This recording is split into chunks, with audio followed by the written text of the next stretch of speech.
análisis, las entrevistas, la búsqueda de la verdad. Miguel Rivadeneira, en la revista de opinión Democracia.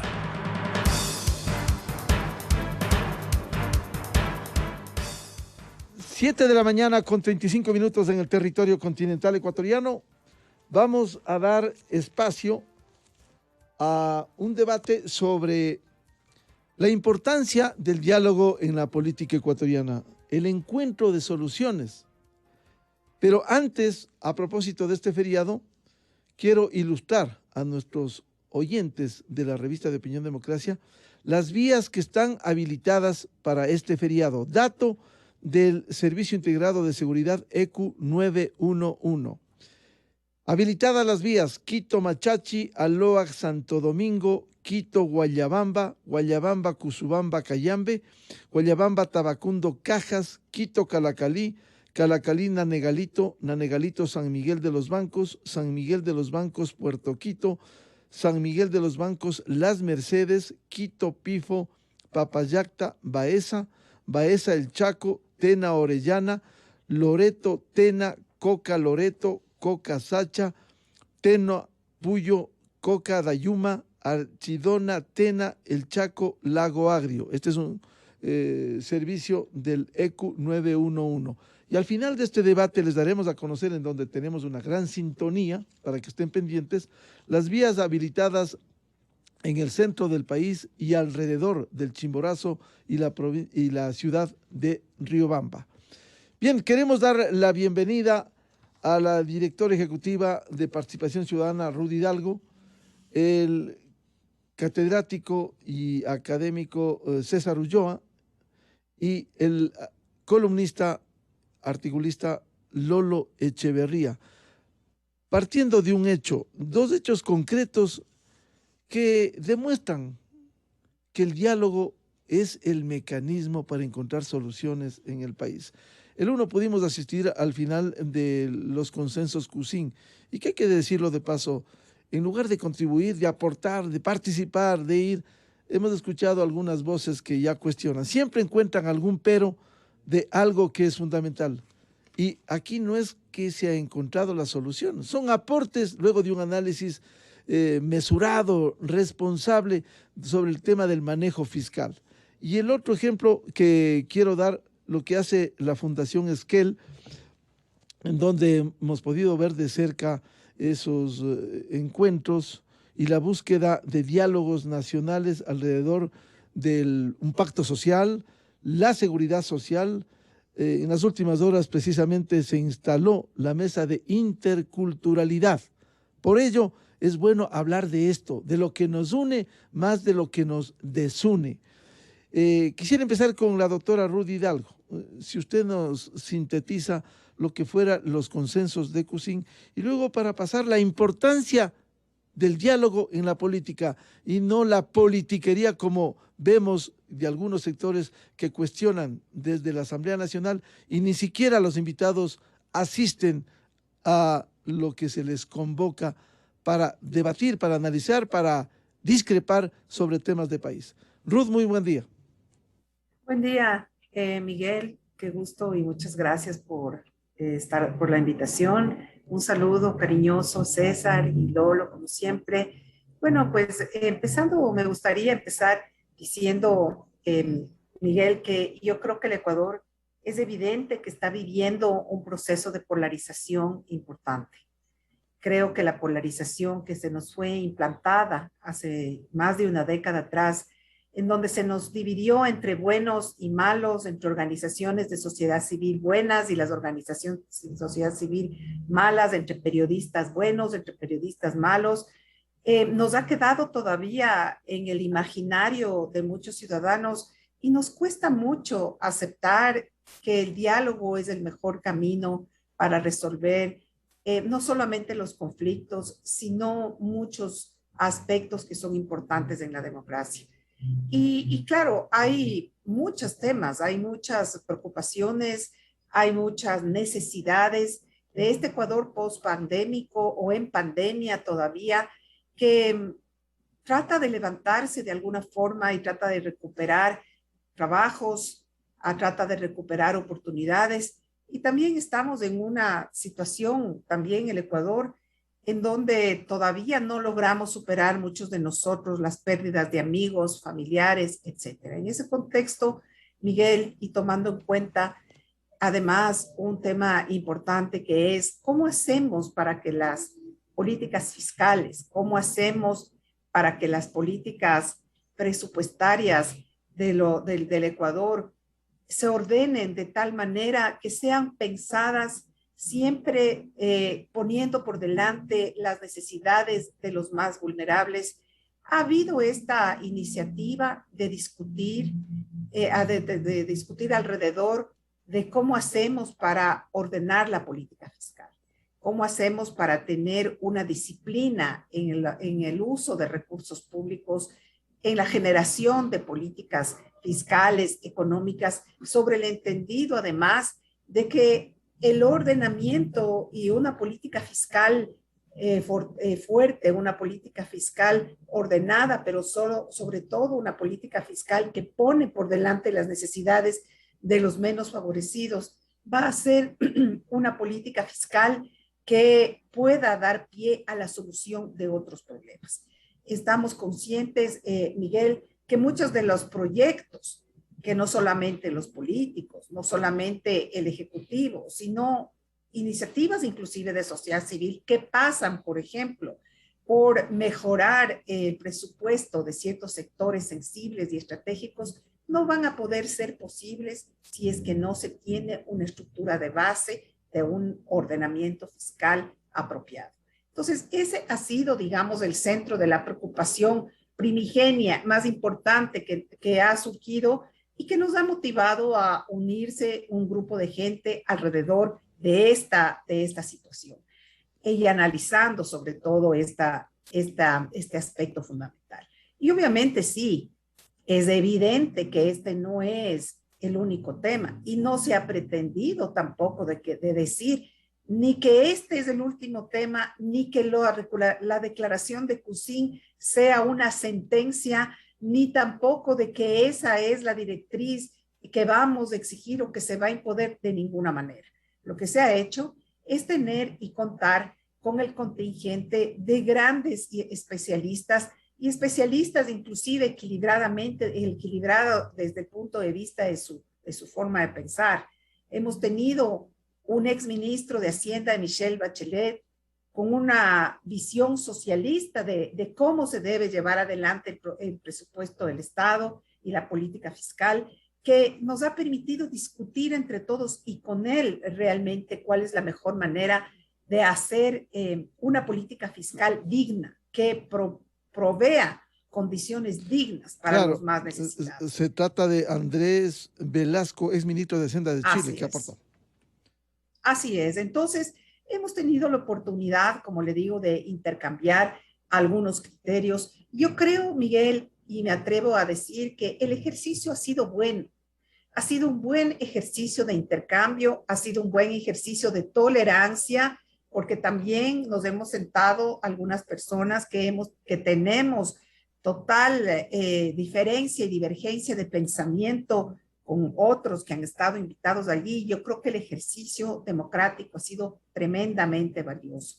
También saludamos y reconocemos que hay otras iniciativas estructuradas y que yo creo que también le hacen bien a la democracia, porque nosotros lo que pretendemos es ser una iniciativa que dé arranque para otras cosas más y para otras discusiones. Creo que lo que usted mismo menciona, que ha habido ha desatado, digamos, muchas críticas. Yo creo que tanto las críticas, sobre todo aquellas que revelan una posición beligerante contra el hecho de que se haya reunido un grupo de gente sin haber leído el contenido valioso, creo yo, de la declaración, habla justamente del problema que estamos viviendo en la democracia actual ecuatoriana.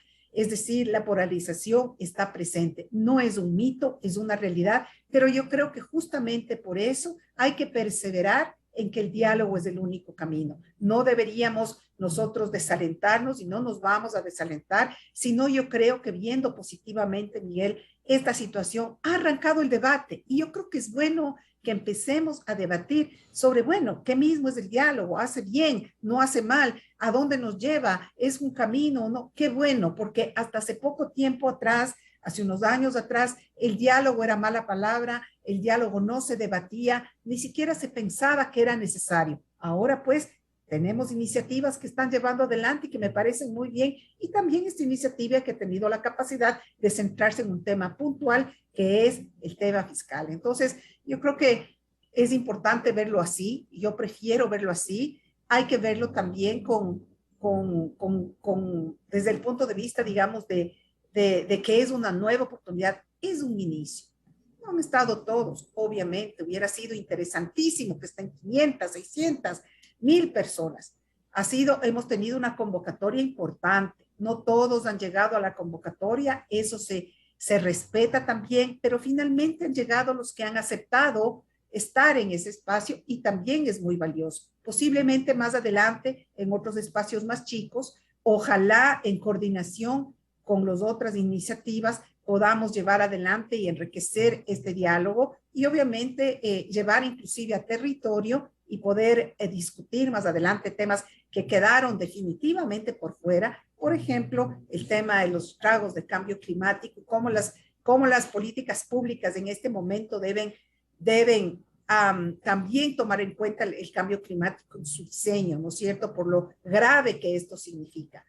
Eso, la estructura y la democracia en general tiene que discutirse. Los temas de género creo que no podemos evitar tocarlos, pero hoy por hoy, en este momento, el tema que nosotros escogimos, por la importancia que le damos a la estructura sólida que tiene que tener unas finanzas públicas ordenadas y políticas fiscales disciplinadas, es que nosotros hemos querido arrancar con este tópico, Miguel. Bien, mientras los violentos buscan las calles, más allá del legítimo derecho que tienen para la manifestación, la protesta, la resistencia, en el marco del ordenamiento jurídico, sin violencia, que lastimosamente se ha visto de manera aislada, felizmente esta semana, construir este país. Quiero saludar al doctor César Ulloa, que desde hace mucho tiempo viene contribuyendo con Fundación Esquel, precisamente para buscar pactos, un pacto social, la mesa de seguridad social. Este jueves se avanzó con la mesa de interculturalidad. ¿Cómo lograr, más allá de las diferencias que son fundamentales en una democracia, ir articulando los diálogos que permitan debatir y llegar a acuerdos? César, muy buen día. Muchísimas gracias, un cordial saludo siempre para ti, Miguel, lo propio para Ruth, para Lolo, y para la audiencia que sigue con mucha atención este espacio, tanto dentro como fuera del país.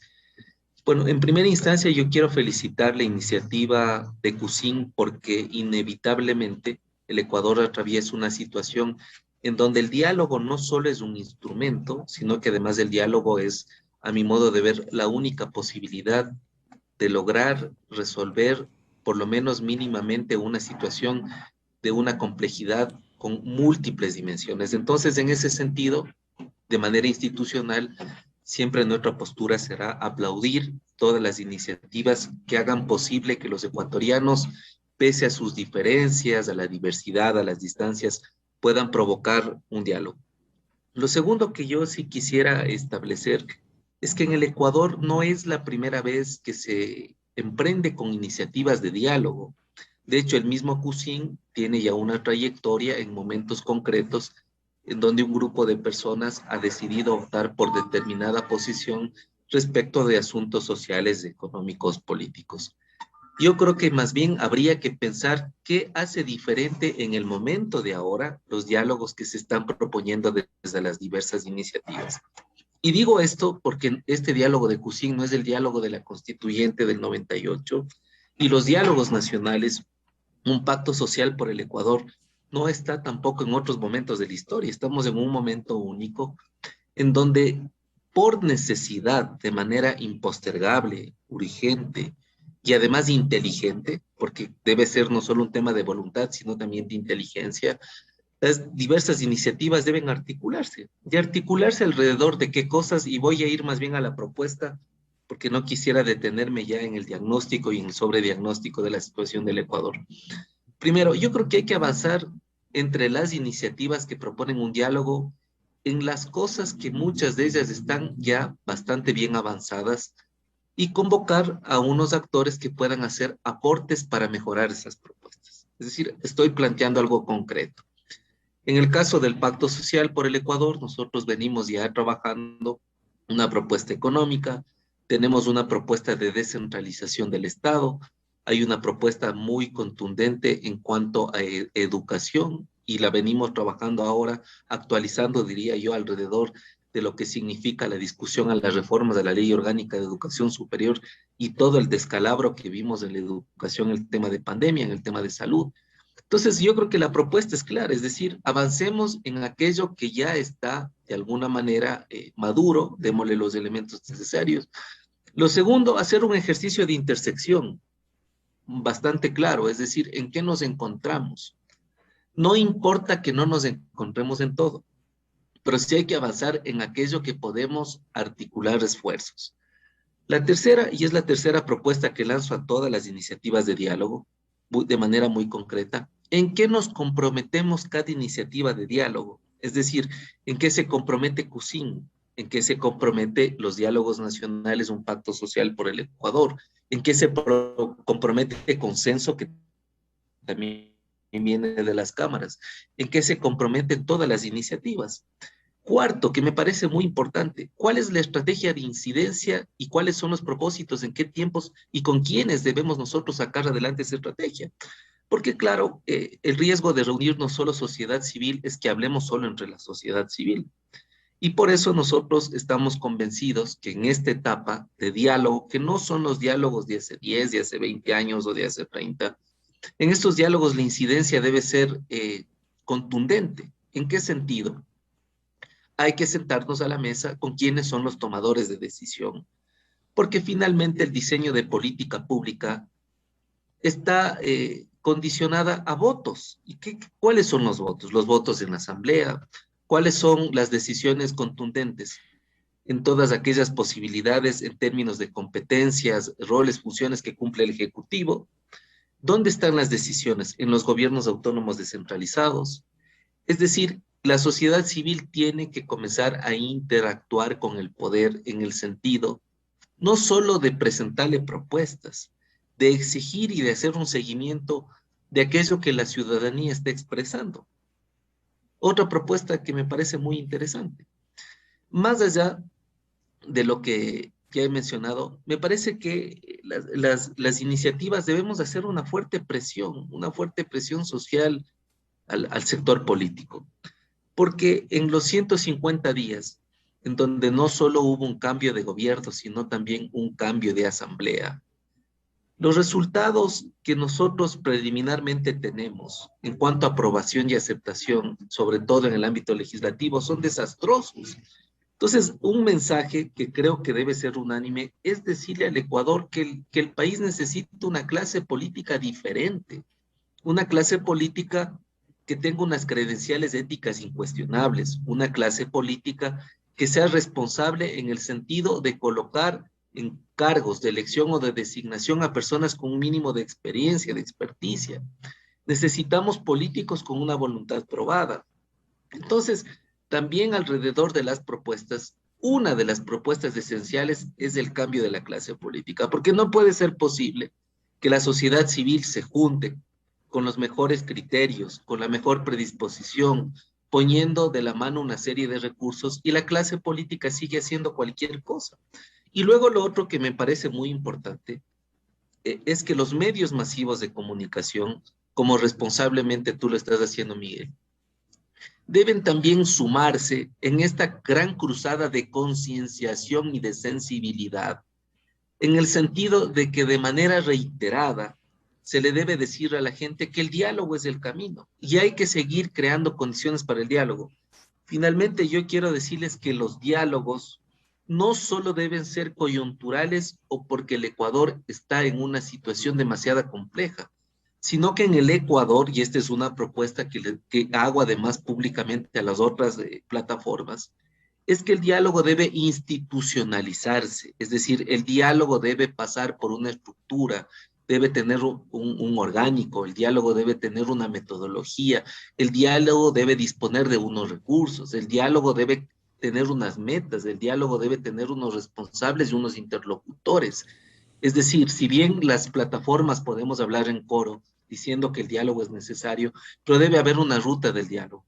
Por lo tanto, el diálogo debe ser preventivo, es decir, una cultura que instaura la posibilidad de agotar siempre en el intercambio de opiniones la búsqueda de soluciones. El diálogo debe ser proactivo, es decir, debemos estar permanentemente dialogando, que es algo que en el Ecuador no sucede. Y tercero, el diálogo también debe ser prospectivo, es decir, cómo estamos pensando no solo resolver ahora la problemática, sino que también cómo estamos pensando nosotros el Ecuador que queremos para 20 o 30 años. Ruda ha dicho algo que me parece inevitable, impostergable de discusión. ¿Cómo esto se alinea, por ejemplo, con los ODS, en donde la mayoría de países que conforman Naciones Unidas tiene entre sus obligaciones combatir el hambre, combatir la pobreza, combatir la violencia, combatir la desnutrición crónica infantil? ¿Cómo el diálogo va más allá en términos de las nuevas amenazas que vivimos como sociedad y que el mundo global también enfrenta? Porque el Ecuador tampoco es una isla. El Ecuador está dentro de un contexto que enfrenta amenazas nuevas como, por ejemplo, el crimen transnacional organizado, un mundo epidemiológico donde las amenazas vienen por los virus y las bacterias, un mundo donde las migraciones se van a producir por el cambio climático. La gente no va a resistir vivir en unos lugares con altísimas temperaturas ni tampoco con temperaturas muy bajas.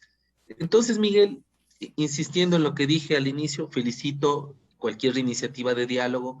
Me parece importante institucionalizar el diálogo, pero ya trazarnos una ruta sobre la base de los aspectos que he mencionado ya desde una perspectiva un poco más práctica.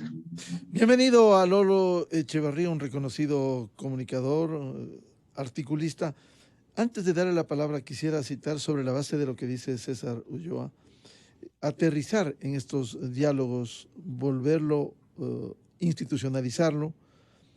El consenso de CUSIM al que asistimos, al final de los 13 puntos, cita uno de los tantos temas que tiene el país: la sugerencia de un acuerdo fiscal y social sobre la base del mejoramiento de las recaudaciones, la calidad del gasto, pero dice: el acuerdo fiscal y social que proponemos no es la solución a todos los problemas que enfrenta el país, pero sí es un prerequisito fundamental para hacerlo. Cito esto, Lolo, para abrir este análisis sobre la base de la necesidad de institucionalizar el diálogo, avanzar en lo que une, ¿no?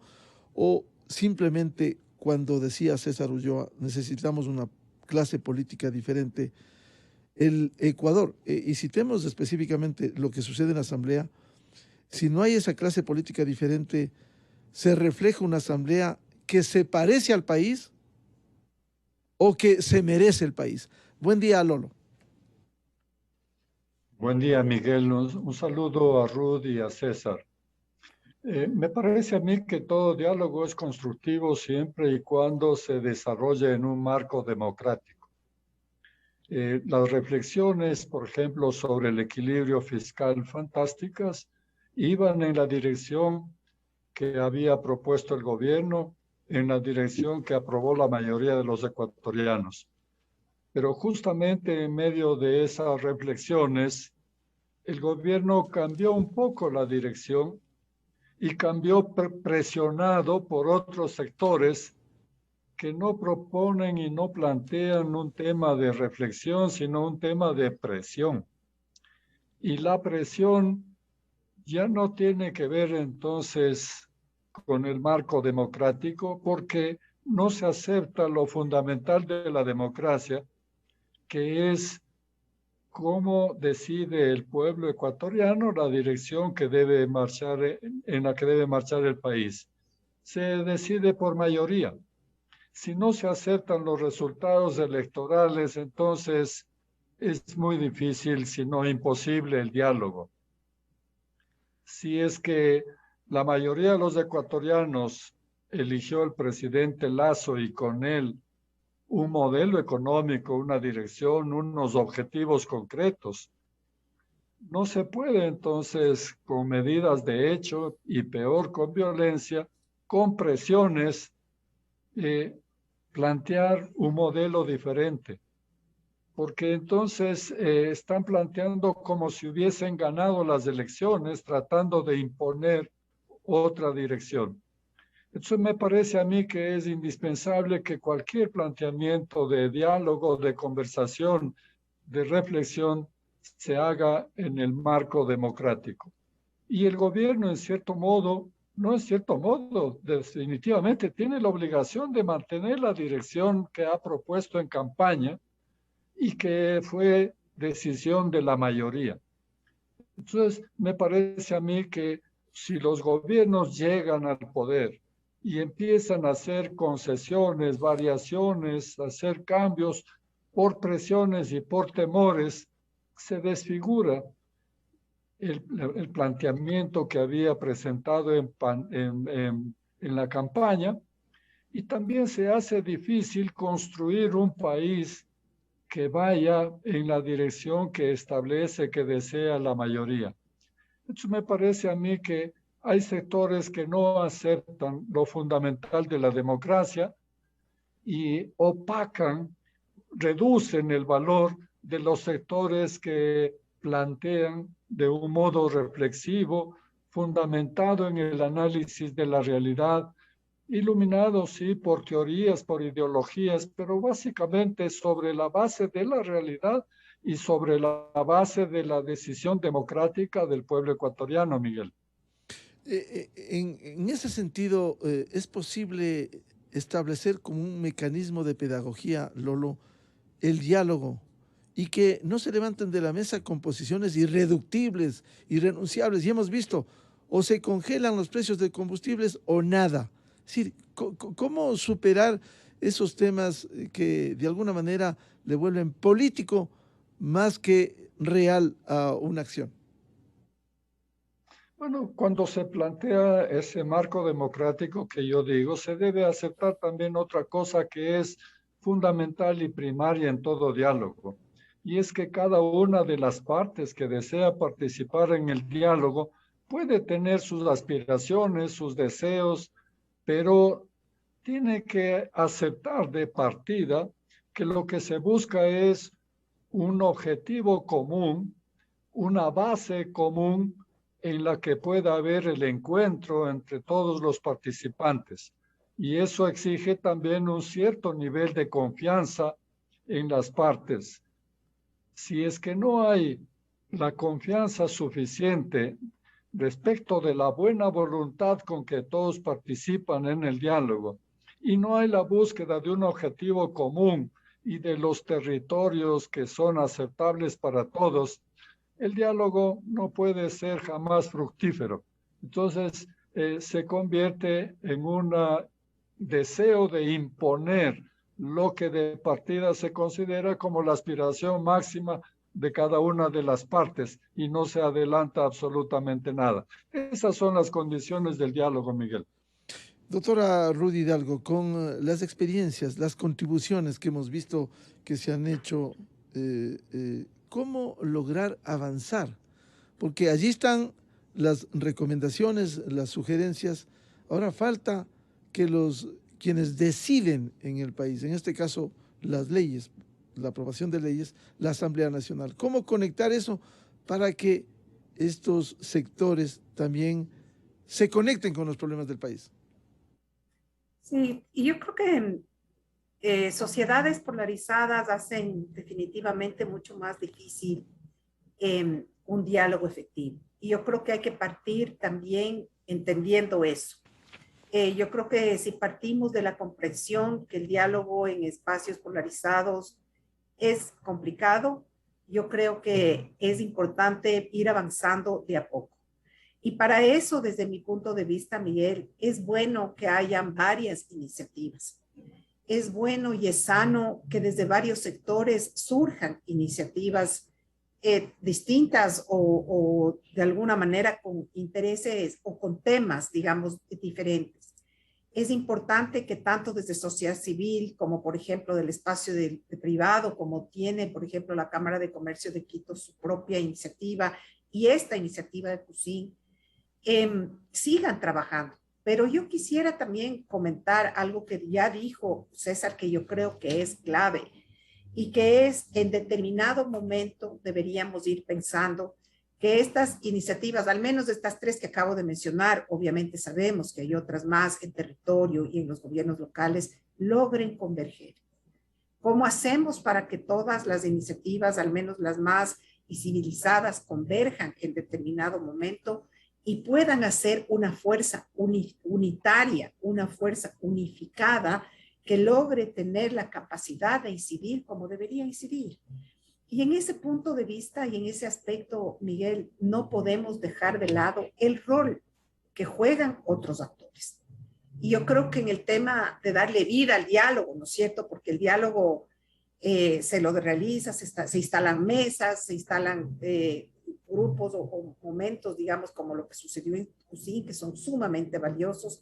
El tema es qué viene después y cómo hacemos para que este esfuerzo llegue realmente a ser una política pública, por ejemplo. Y yo creo que allí hay otros actores que juegan un papel importante.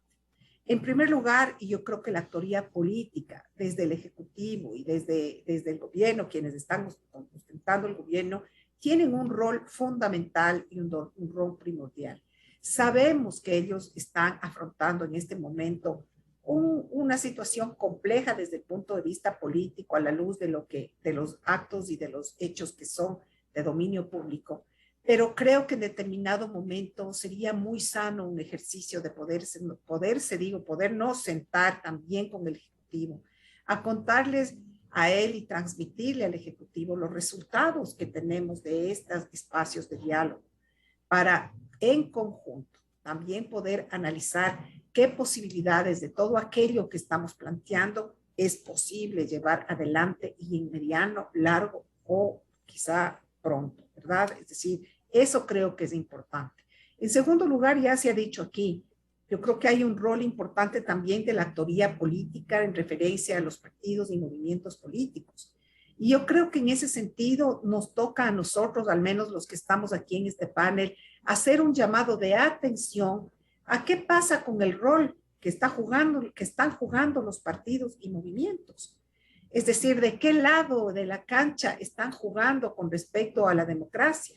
¿Cómo están ellos dispuestos o no a también ser parte de un diálogo que finalmente es político? Porque este diálogo, aun cuando lo hayamos promovido gente, sociedad civil o del sector privado, es definitivamente político. Y en medio de este diálogo político, ¿cuál es el rol que ellos van a asumir o si no lo van a asumir? O si es que los partidos y movimientos políticos encuentran en estas iniciativas un espacio también para ellos aportar. Yo creo que estamos cansados de ver escenarios lamentables de los partidos y movimientos en donde se ponen por delante los intereses partidistas y los intereses muchas veces oprobiosos en lugar de poner por delante el país. Yo creo que procesos de diálogo en donde se están trabajando soluciones, en donde se están haciendo propuestas, debería ser el leitmotiv para que la clase política tome en cuenta este esfuerzo y realmente se articule con estas iniciativas para trabajar juntos para un Ecuador mejor. Y finalmente, me parece que también hay un rol importante que juegan los medios de comunicación. Es decir, los medios de comunicación son facilitadores muchas veces de procesos importantes y han sido facilitadores claves en dar, digamos, empuje a ciertas iniciativas que finalmente han terminado cambiando realidades en la historia del país. Y yo creo que en ese sentido también les corresponde de alguna forma dar posibilidad a que también unirse, digamos, más bien a presionar ante la opinión pública desde donde estamos y donde a través de estos programas, inclusive para fortalecer la idea del diálogo por el diálogo. Ahora, yo creo que tomando las palabras también y el sentido sobre todo de lo que mencionaba César, yo creo que todo el país, a la luz de las circunstancias complejas que vivimos, deberíamos constituirnos en diálogo. deberíamos pedir que el diálogo se haga una política de Estado, que no se tomen medidas así delicadas si no han sido previamente discutidas en varios espacios, conocidas, internalizadas por la ciudadanía. Y hacer un llamado a la ciudadanía también que nos alejemos de ese mensaje inoculado que nos pusieron durante más de una década, que los conflictos no se resuelven por la vía del diálogo, sino por la vía de imposición. Yo creo que hay que sanarse, ¿no es cierto? Sanarse un poco de esa mala práctica inoculada por más de una década y más bien apostar por algo que a la larga tiene muchas más ventajas que es el diálogo y son los consensos, sobre todo, los consensos. Los consensos históricamente han dado resultados perennes. Tenemos grandes espacios de concertación. El Pacto de la Moncloa es una de esas. En los procesos de concertación chilenos también y otros procesos más chicos que han dado cuenta de que cuando la gente depone sus intereses y empieza a trabajar por un bien común, entonces se logran grandes resultados. Importante decir además, Miguel, que hay que entender con la ciudadanía que todos estamos del mismo lado, todos queremos lo mismo, no somos enemigos unos de otros, todos somos ciudadanos que queremos un país mejor para todos y para todas. Entonces, ese es el elemento fundamental del diálogo y obviamente el elemento y el leitmotiv que ha motivado también en el caso de Poussin a reunirnos y a pensarle de alguna manera cómo hacemos para que la justicia social y las oportunidades para todos y todas sea el centro, por ejemplo, de un diseño fiscal responsable. César Ulloa, Rudy Hidalgo ha hablado algo importante, el Pacto de la Moncloa, que es un emblema de lo que sucediera luego de los 40 años de la dictadura del franquismo. Se puede añadir algo emblemático también, la concertación en Chile. En la misma España poco se habla del Pacto de Toledo, que fue el Pacto de la Seguridad Social. ¿Cómo lograr, César, que se entienda a los quienes deciden esto, a los partidos y movimientos políticos que tienen su representación en la Asamblea? Decía Ruth, un llamado de atención a los partidos y movimientos para que haya resultados tangibles y concretos. Por favor. Bueno, muchísimas gracias, Miguel. Me parece la pregunta muy oportuna. Primero habría que decir que no es un pacto, son pactos de la Moncloa y lo pongo en plural, porque son una serie de definiciones que se toman por lo menos en 8 años, en una transición muy dolorosa, en donde los partidos representados por sus principales líderes y algunos operadores logran cosas muy puntuales. Los pactos de la Moncloa, si uno lee un documento, son muy puntuales. El tema del déficit fiscal, el tema de la inversión, el tema de la reinserción a que la ciudadanía goce de los derechos civiles y políticos. Es decir, estos son unos pactos porque se iban haciendo pactos, se iba tejiendo a lo largo de cerca de 8 años, en donde se iba teniendo una suerte de victorias tempranas y luego al final hay una sumatoria o un gran acuerdo. A mí lo que me genera muchas de las veces cuando escucho estos ejemplos, indudablemente me genera entusiasmo, pero también decirle al Ecuador, a los ecuatorianos y ecuatorianas que nos escuchan, que nosotros no estamos ni de lejos del contexto que vivió España o que vivió Chile, por poner un ejemplo, para lograr un gran pacto social, que es así como lo denominamos a la iniciativa que impulsa Esquel con apoyo de la Unión Europea. ¿Por qué? Porque el Ecuador no ha vivido estas matanzas. En el Ecuador no se encerró en estadios a torturar, no hubo, ¿no es cierto?, una serie de atrocidades que dejó a la sociedad española, más allá de los pactos de la Moncloa, con heridas. Es decir, y en Chile también vemos que incluso lo que sucede ahora es un conjunto de heridas que no se cicatrizaron entre los pinochetistas y entre los que estaban en contra del régimen de Pinochet. Yo creo que poner en conciencia a la sociedad que nosotros estamos en un contexto que sin ser ni siquiera cercano a lo que sucedió en España o en Chile, y es una ventaja, porque acá en el Ecuador, insisto, no se ha metido a la gente en estadios a matar, no ha habido rapto de niños, ni tampoco quisiera bajo ningún punto de vista que ocurra eso. Entonces hay una ventaja en el sentido de que todavía, por lo menos en materia de derechos civiles, políticos, hay una posibilidad de restaurar ese tejido. Lo segundo, yo creo que en el Ecuador hay que definir alrededor del pacto social que se trabaja unos 2 o 3 aspectos fundamentales, porque si algo caracteriza a las experiencias que se han mencionado es que los acuerdos son puntuales, es decir, no es que acordamos en 20, 30 o 40 cosas, son aspectos muy puntuales.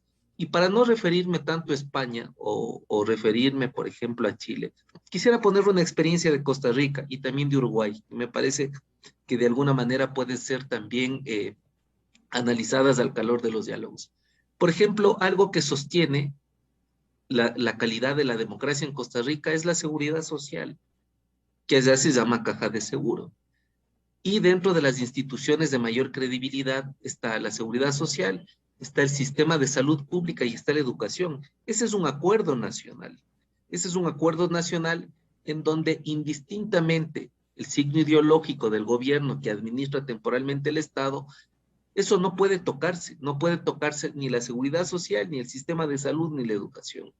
En el caso de Uruguay, que ha habido, ¿no es cierto?, esta irrupción del Frente Amplio, que es un frente de varias organizaciones que confluyen alrededor de un proyecto, pero que conviven además con los otros partidos.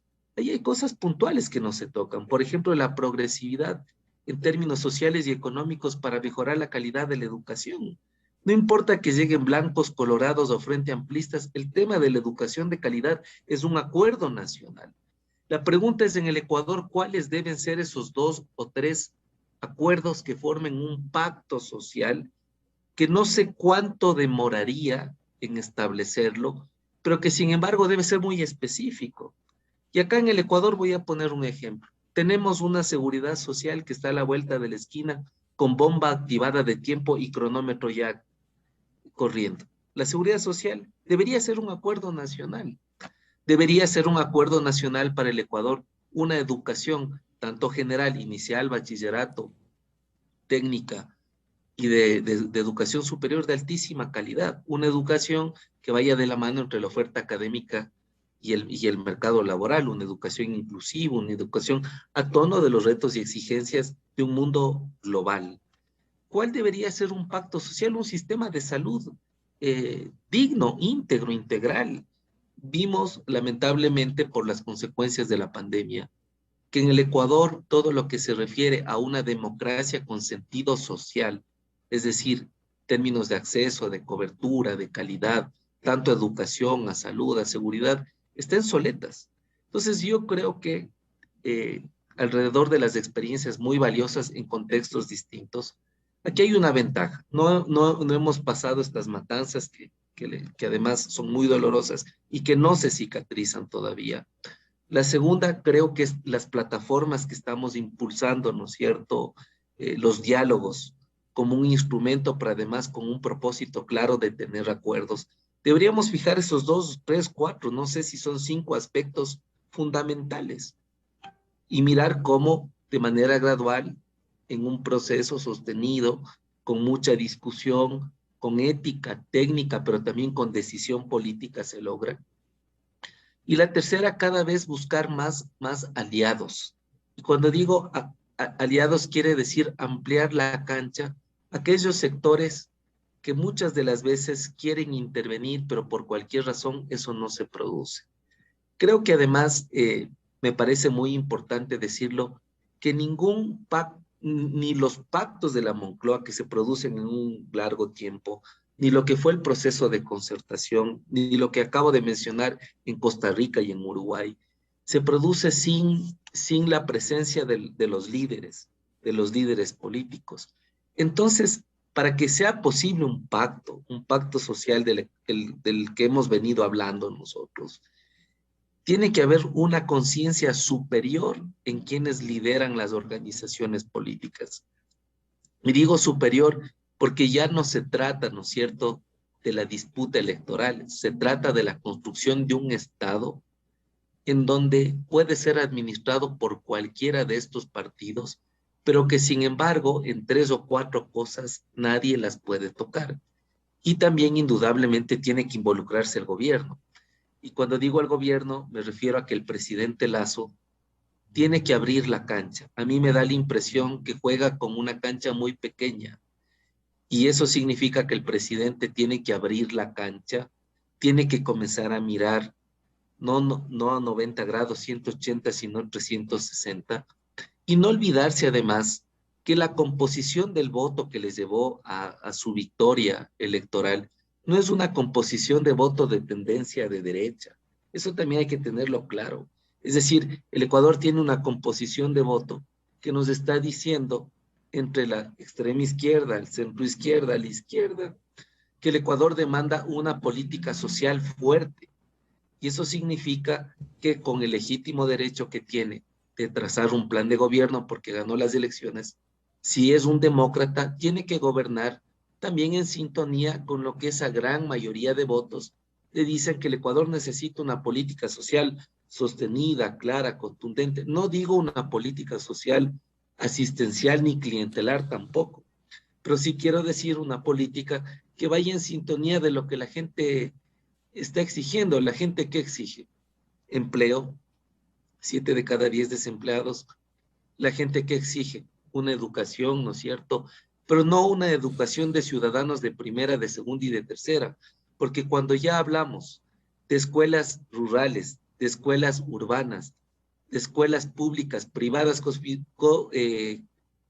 y de las otras, estamos hablando que hay estudiantes de primera, de segunda, de tercera y de cuarta. Claro, Entonces, queremos que las políticas sean institucionalizadas para todos bajo una igualdad de derechos que dignifique la vida de los es decir, ecuatorianos. alrededor de estos 3 o 4 temas son fundamentales. Lolo Echeverría, ¿es posible lograr este pacto social, como se puede denominar, y un llamado de atención a quienes deciden, los partidos y movimientos políticos, al gobierno también, por cierto, para sentarse a la mesa de diálogo y encontrar soluciones, acuerdos, al menos los acuerdos básicos en los que no debiéramos estar en contra de la salud, la educación, la seguridad social, por favor?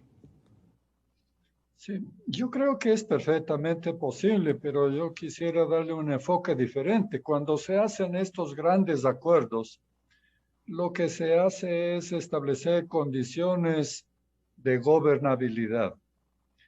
En España llegó a tal situación que se produjo la guerra civil por discrepancias ideológicas. Se mataron 500.000 de españoles, pero después de eso vieron la necesidad de establecer un marco aceptable para todos.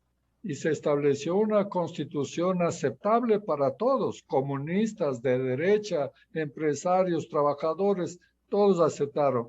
Eso le dio a España 50 años de democracia, 50 años de crecimiento. España se convirtió en una potencia mundial. Y ese marco todavía es vigente y permite sobrevivir a las discrepancias y los problemas que existen. Bueno, lo de Chile fue algo parecido. Nosotros no hemos llegado a esto, pero estamos incrementando los niveles de violencia, estamos incrementando los niveles de discrepancia también y de beligerancia.